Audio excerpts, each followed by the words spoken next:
Speaking of Halle Berry, I just seen a 2-part series called First on the Call Sheet. First on the Call Sheet. Yeah. Okay, I haven't seen that yet. Yeah. Each episode is about 45 minutes. Basically, the first episode is about leading men. Second episode is about leading women. Okay. But, the Denzel Washingtons, the Samuel Jacksons, the Halle Berrys, the Angela Bassetts, the Viola Davises, the who's who of Black entertainment. Top tier. Yeah.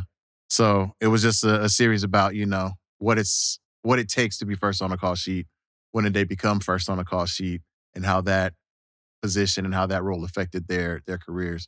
It's a pretty dope series. Like, they get deep into a lot of how they got there, and it's those are kind of like the pressures of being first, or pressures of being like that guy, that girl. Yeah, that well, the pressures that come along with it, the benefits that come along with it, like, once you hit that point, then it's like you're not auditioning for roles anymore. Like, roles are coming to you. Right. Will Smith, for example, right. Like, we want you for this role. What is it going to take to get you in here? Yeah. Got you. And then, even going through them being the actors that they are, like the Morgan Freemans of the world, how few awards that they've received from the big shows. That's kind of astounding too. There's certain people that I look at like that. Like, and by the way, when you said Morgan Freeman, I really wanted to do my best Morgan Freeman impersonation, because that dude has the voice of a century. Like when he narrates something, it's just there's something about it. It's calming.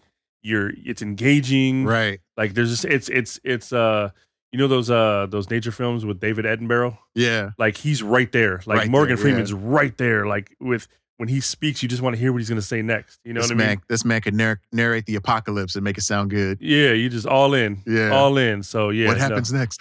But you're right. So, but no, I agree with you. The accolades that they've achieved is phenomenal, but the ones that have not been recognized, for the same people. Yeah. It's uncanny, because there's so many things that they deserve. So many great. Yeah. Like, one of the things that really stuck out to me is because you have your best lead role, and then you have your supporting role. As a supporting role, numbers of Black actors and actresses have won that category. As the lead role, right, the only person has been Halle Berry, and that was for her role in Monsters Ball, right, with Billy Bob Thornton. Right. Which kind of sucks for me, because I see that in the same category as I see Denzel Washington winning for Training Day. It's like, why does it have to be as many roles as Denzel has done that he has killed? Why did it have to be? Why does it have to be him as a corrupt cop, right, drug dealer, for the Academy to be like, oh, great performance.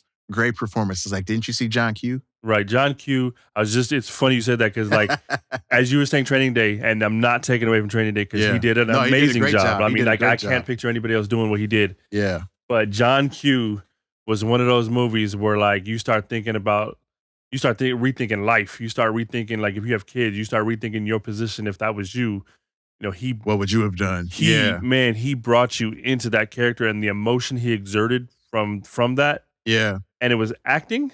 Right. Dog, I was all in. I believed Denzel in that movie. 100%. He definitely faded into that role. Like, you stopped seeing Denzel. Exactly. And I won't say there's few actors, but I feel like there's definitely specific actors who get lost in the role where you lose. Now, for example, a Will Smith, a lot of roles that I've seen him in, he plays them well, but at the same time, I still kind of see Will Smith. Right. And that's not taken away. Not taken away from it. He does great. I know what you're saying. Jamie Foxx fades into his roles. Right. When he did Ray, yeah. I didn't see Jamie Foxx. 100%. I saw Ray Charles. 100%. You know what I mean? I will say, when you're circling back to Will Smith, very close to not seeing Will Smith was Ali. Yeah, he definitely did a good job. He got into Ali really well. He did a good job with that one. I think he killed that one. Yeah. But no, I agree. Like, John Q is one of those roles where Denzel definitely folded in, and I put that along with, and I think we've discussed this before, Tom Hanks does the same. Yes. Tom Hanks is one of those actors where sometimes you forget, even though he's so recognizable, that's Tom Hanks. He plays his roles But you start watching the movie to the point where you just forget. Like, when I saw The Terminal, I forgot that dude didn't speak English. Right. Like, it was all in. Like, this dude doesn't know English. Yeah. So, But yeah, no, I agree with you. I think John Q is one of those movies where you talk about Academy Award. Yeah, he should have Sorry, dude. swept. Like They should have when swept I with saw that that movie. movie, let's just say there was some dust. I don't know if it was in the room. There was some dust. Allergies, My man. allergies was killing me. Allergies, bro. Like all kinds of stuff happening. Like I mean, I think maybe I poked my eye. I don't even know what happened, but yeah. Yeah, That movie was deep. he definitely played that role well. Agreed. Yeah, so it was just interesting to see. It was nice, and it was produced by pretty much a lot of the headliners on there. Jamie Foxx was involved. Okay. Denzel Washington was involved. Viola Davis was involved. Angela Bassett was involved. So I feel like we're in an era now, especially after decades of leading actors and leading actresses. Because in the 90s, like black movies were booming. Right. Late night, especially I would say mid to late 90s, early 2000s, black movies were booming. We had our Boys to the Hoods, we had our New Jersey Drives, we had our Best Mans, Right. All that stuff. There were so many movies that came out Across all genres. across Yeah. all genres. 100%. And then somewhere in the middle 2000s, it just kind of faded off, died down. So now it's interesting to see, it coming back around where now that people are getting older, it's like, hey, let's tell these stories from back then, everything that went into them, what it was like during that I'm time. gonna check that out. It sounds interesting. Yeah, it really was. It really there's was. a lot of those stories that you don't, it's behind the scenes, right? So they don't really get It really was. publicized as much. So with that being said, that sounds. If you're a fan of any of those movies, the Love Jones, the Love and Basketballs, any of those movies. Love and Basketball is classic. Yeah, like they get into all of that, who the great producers were of the time, the John Singletons, the Spike Lees, like everybody that was involved who mainstream Hollywood just didn't really give their flowers to. Right. They just didn't feel that they deserved it. And, I get it.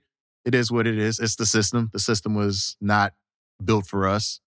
Well, you've seen the Academy photos, so Oscar's so white. Yeah. So yeah, no, I get it. It is what it is. And I appreciate that we're at a time now where artists from our generation and the prior generations are like, you know what, if you're not going to tell these stories, we'll tell the stories. We'll put the information out there that you guys didn't want to put. We'll let it be known, I dig it. So it was definitely. I dig it. I'm gonna check that out. Check it out if you haven't seen it yet. First on the call sheet. First on the call sheet. Check it out. Yeah, worth the watch. I'm gonna definitely check that one out. Yeah. Can you reach that?